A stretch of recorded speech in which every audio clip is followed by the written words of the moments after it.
साथियों, मुस्कान बलहारा और सिल्लू बलहारा मामले में बड़ी अपडेट सामने आई है कि दोनों पक्षों की आपस में पंचायती हो चुकी है और पंचायत ने ये निर्णय लिया है, ये फैसला लिया है कि अब वो एप्लीकेशन को विड्रा करेंगे, यानी कि एफआईआर को जो है वो वापस लेंगे और जो सिल्लू बलहारा और मुस्कान का जो बेटा है जिसका नाम हार्दिक है, हार्दिक की उम्र 8 और 9 महीने के बीच है शायद, उसके नाम 50 लाख रुपए की एफडी करवाई जाएगी और एक प्लाट है जिसमें की एकेडमी है सिल्लू बलहारा की, तो वो एकेडमी भी जो है वो उस बच्चे के नाम करवाई जाएगी, उसका घर जो है वो उस बच्चे के नाम कराया जाएगा। लेकिन अभी भी ये तय नहीं हो पाया है। शायद पंचायत के लोग इस बात को लेकर के भूल गए हैं कि अगर बच्चे के नाम ये तमाम चीजें कराई जाएगी तो उनका नॉमिनी कौन होगा। अगर बच्चे के साथ भी कल कोई हादसा हो जाता है तो एंड ऑफ द डे वो सिल्लू बलहारा के नाम जो है वो चीजें जानी है, ये भी बात तय है।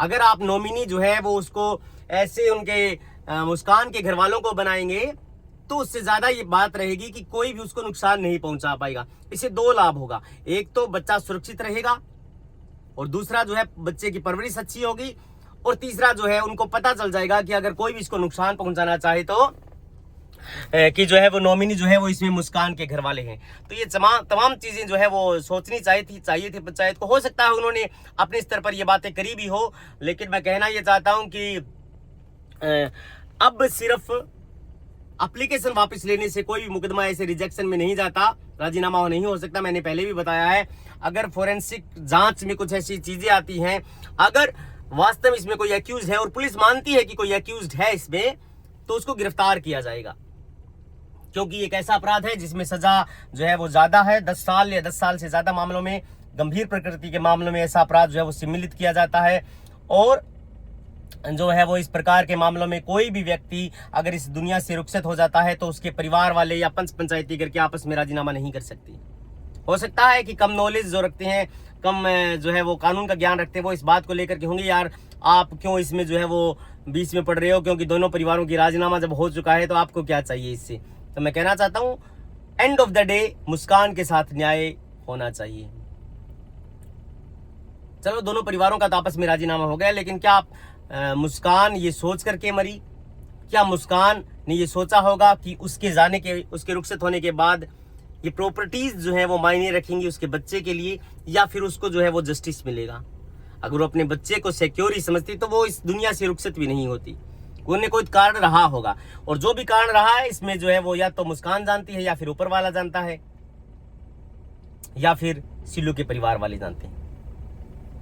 लेकिन एंड ऑफ द डे हम कहना ये चाहेंगे कि इसमें जो है वो जस्टिस होना चाहिए।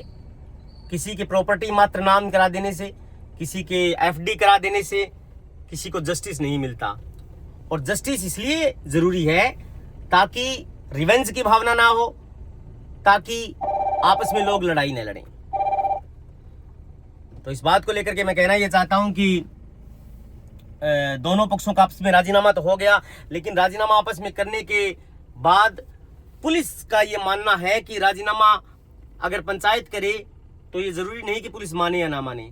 इसके लिए जो है वो पुलिस जो है वो तमाम चीजें देखेगी, एविडेंस खंगालेगी, फोरेंसिक रिपोर्ट आनी है। बिना फोरेंसिक रिपोर्ट आए कोई भी ऐसे किस प्रकार से जो है एप्लीकेशन वापस नहीं ले सकता। हालांकि मुस्कान के बॉडी पर जो निशान पाए गए वो जो है वो निशान पुराने निशान बताए, तो ये तमाम चीजें इन्वेस्टिगेशन ऑफिसर को देखनी है, ये तमाम चीजें जो है वो आईओ को देखनी है कि इस प्रकार से जो है वो जस्टिस मिलेगा। किसी के एफडी नाम कराने से, प्लाट नाम करा देने से मुस्कान को जस्टिस नहीं मिल सकता। थैंक यू, इसलिए आपने मुझे सुना।